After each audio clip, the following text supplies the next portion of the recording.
This is the night, folks. This is it. This is Christmas Eve.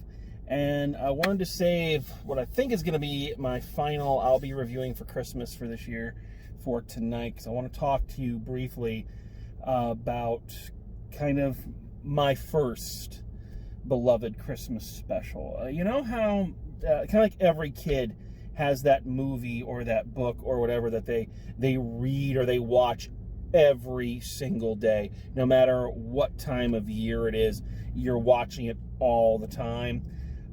For me, that was this film.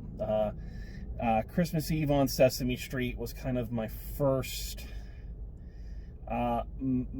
obsession, really. And it kind of shocks me that it doesn't get mentioned kind of in that pantheon of great Christmas specials. In fact, I've only seen one review of it online, and while it came from a reviewer that I very highly respect and enjoy, I found that her take on it was just very cynical and that's funny coming from me, obviously, you know, a very cynical person, but I don't know, regarding Christmas Eve on Sesame Street with a cynical eye it's almost unconscionable to me. I don't see how you can do it. It is Christmas. It's Christmas to me. You know, it really is. It's just, watching it just puts me in that Christmas spirit. And I'm not ashamed to say this either. I weep openly watching this film every time, and I know it's coming, and it gets me every time. It really, really does. I know that Muppet Christmas Carol has kind of taken the throne of, you know, the king of Muppet Christmas things, and not undeservedly so, but people kind of forget that there is a rich, rich history of Muppet-themed Christmas things out there. And I think this one deserves to be in that conversation. The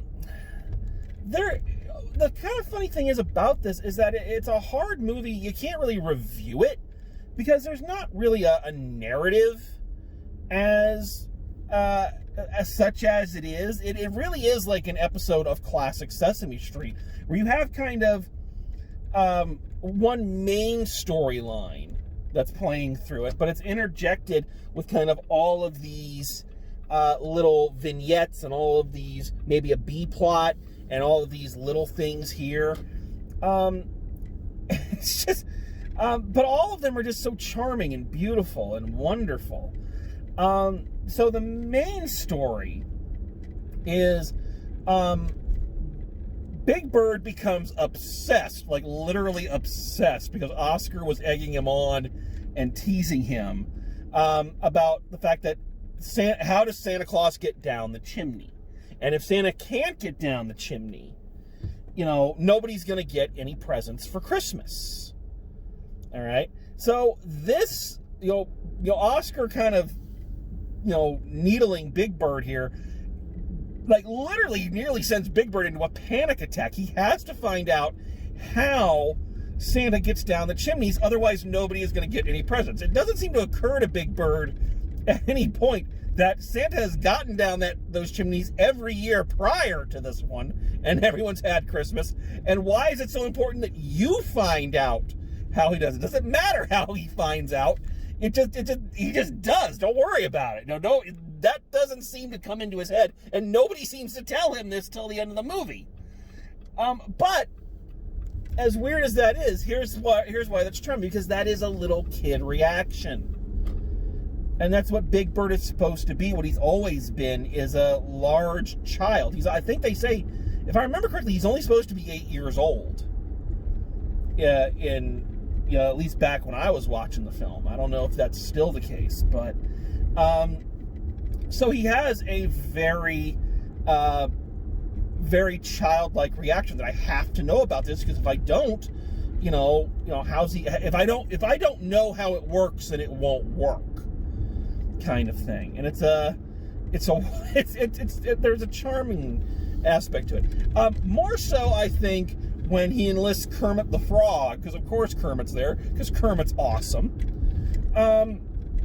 And the other is like Grover, and then to kind of go around and ask all these kids to try to figure out how Santa gets down the chimney, which leads to this wonderful scene where Kermit and Grover are interviewing, all of these kids. And I don't know if they still do this. I know Sesame Street has changed drastically since the days when I watched it.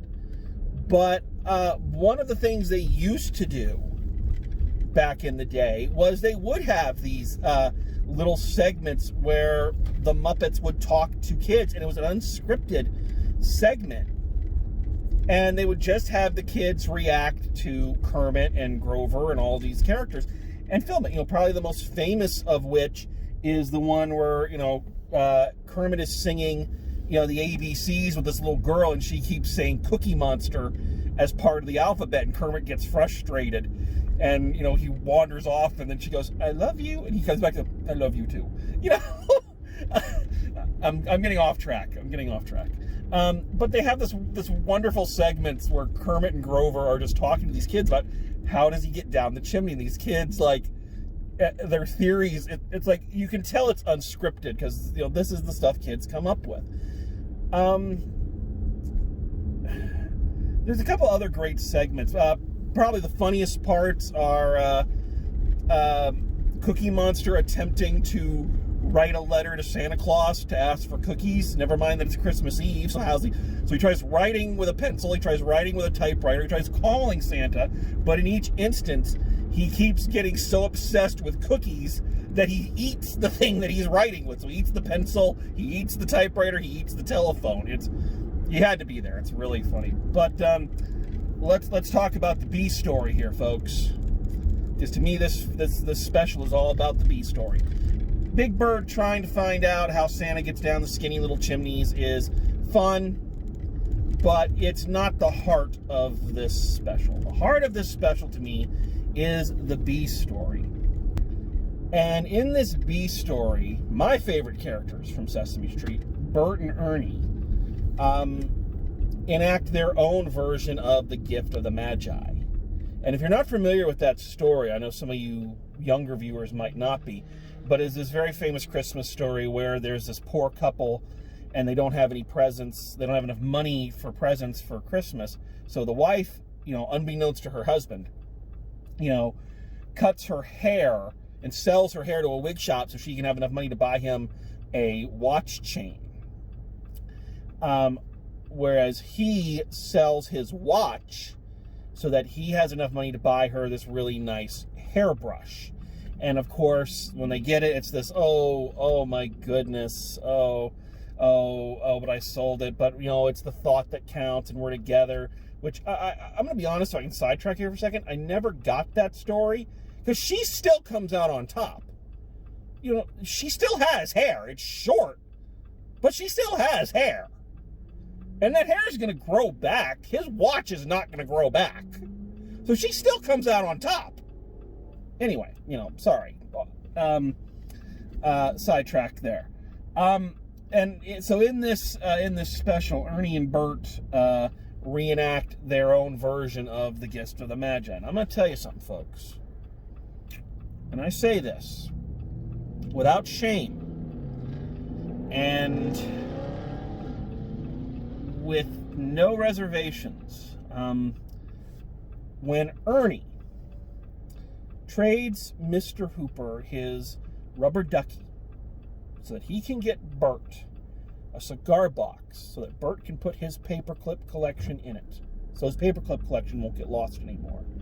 And unbeknownst to him, Bert has traded his paperclip collection to Mr. Hooper so that he can get Ernie a soap dish to put rubber ducky in so rubber ducky doesn't get lost. And then on Christmas, I'm not faking this right now, folks.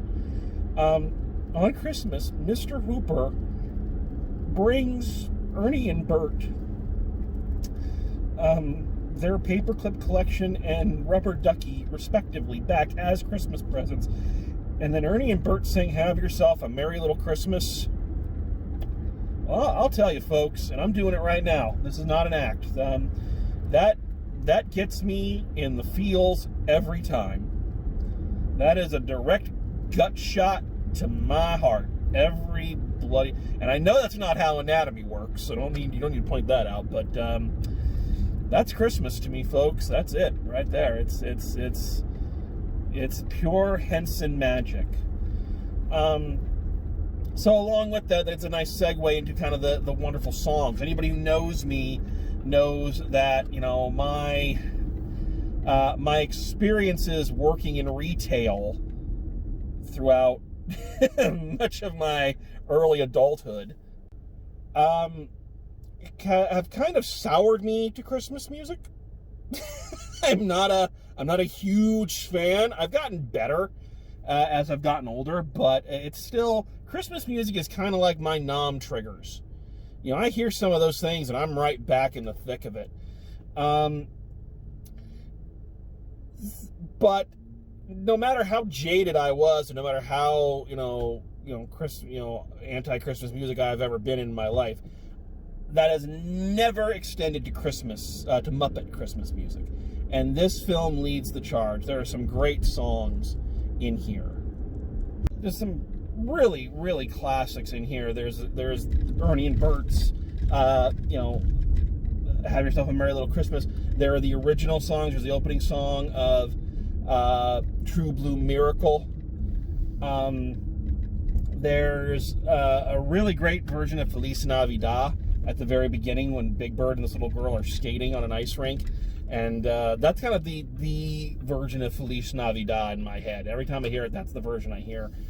There's this really great song. This is the other part where I tear up every time. Probably my favorite song.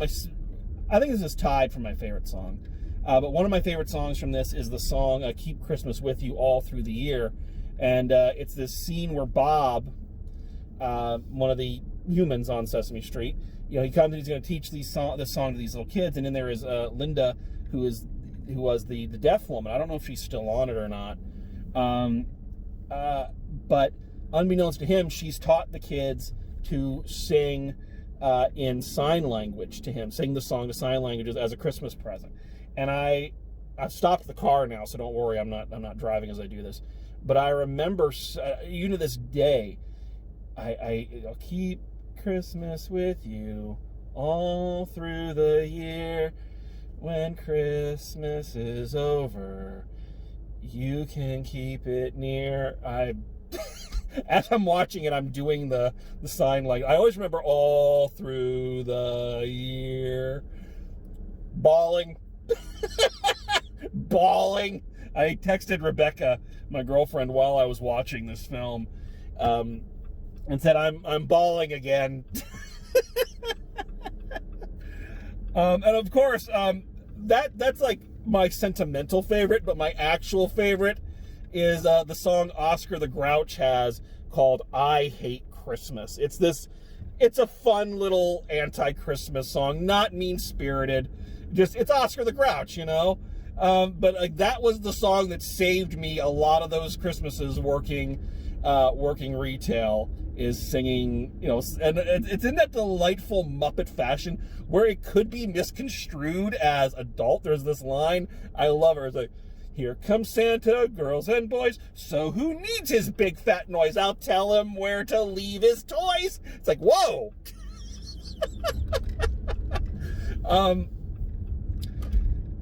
This special is pure joy for me. It is pure Christmas joy.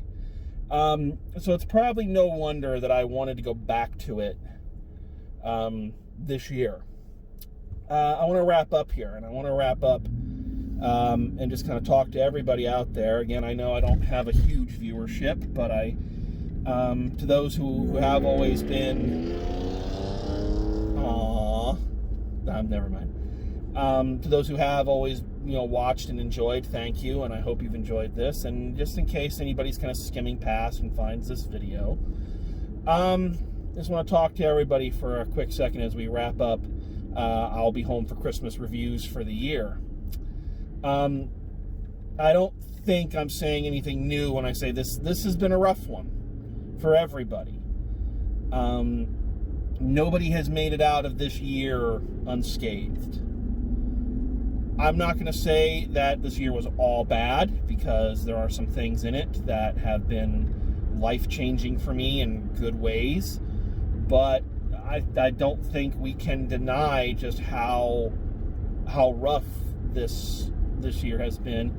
And when a year has been this kind of rough, and when we have kind of had our metaphorical or literal balls crushed as much as this year has taken pleasure in doing that, and as I say that, an ambulance goes streaking by, I think it's very important to remember specials like this one, and remember that there is beauty and there is good feelings, and that maybe things aren't as dark as we think they are, and even if they are, there is always the struggle and the possibility that they can get better. We can rise above this. I know we've been saying that all year, and I know some people have kind of fallen by the wayside of it and just kind of given into the negativity, but I started doing all of these reviews, these different types of reviews. One, to kind of keep my sanity. And two, because there was a small part of me, naive, granted, that thought that maybe I was doing something good.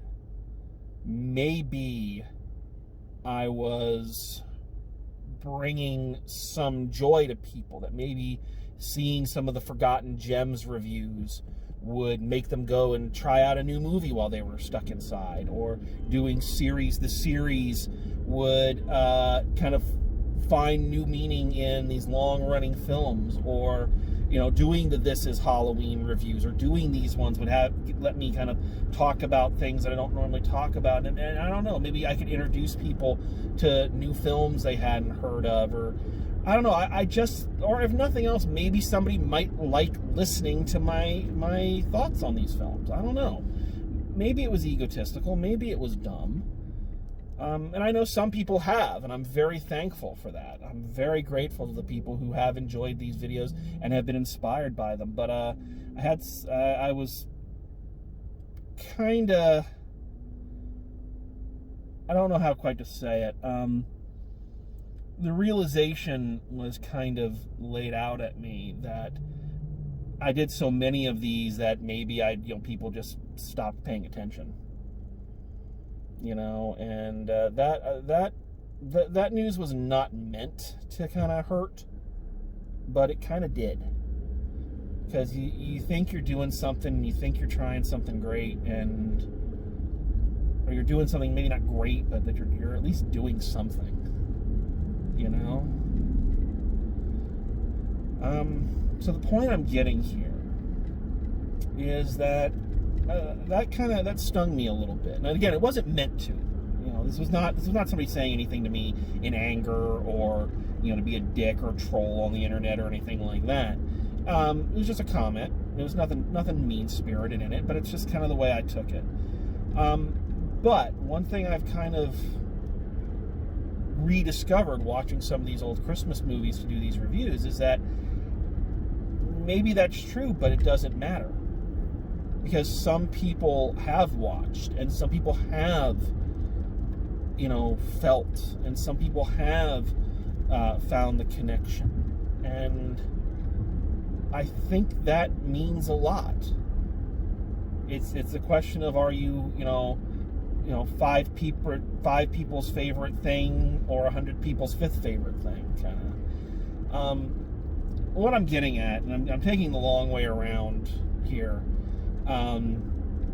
is I don't know who's going to watch this video, and I don't know who's going to watch it all the way to the end. But for anybody watching this, I want to say to you, I want to talk to you specifically, whoever you are, friend, somewhat perfect stranger, whatever. I know this year has been hard on you. I know it. It's been hard on us all, and I know it's hurt you in personal ways and in specific ways. And I want you to know that I'm really proud of you. I'm proud of you for fighting through. I'm proud of you for making it. I'm proud of you for being. And this time of year, I think this year especially means more than maybe it has in a long time, and we need to really embrace the meaning of the season. So I want to say that I'm proud of you for what you've done. And I want to wish you and your family, regardless of what you believe during this time of year, and for those who don't believe anything, there are those who don't have a specific religious affiliation, but this time of year still means something to them. So even if what you feel at this time of year is just that joy of being with your family, and whatever it is, whoever you are, whatever you believe, I want to wish you the very best holiday season that you could possibly hope for. I hope that this year is beautiful, and I hope that this holiday season is beautiful for you, because you deserve it. Because you have worked hard, you have fought hard, you have pushed through, and you deserve to be happy. And I hope that you are. And even if you're not, know that that's okay too. It's a roundabout way of getting there. I'm sorry. But even a Grinch like me can sometimes let his heart grow several sizes. So, from the bottom of my heart to all of you out there, a very Merry Christmas, a Happy Hanukkah, Crazy Kwanzaa, a tip-top Tesh, quiet and dignified Ramadan, whatever the circumstances. I hope it's wonderful. I hope it's beautiful. And we're going to make it through this, and we're going to fix it, and we're going to be better. So, Merry Christmas to all, and to all a good night. And, of course, drive safe, and I'll see you at the movies. Keep Christmas with you all through the year. When Christmas is over,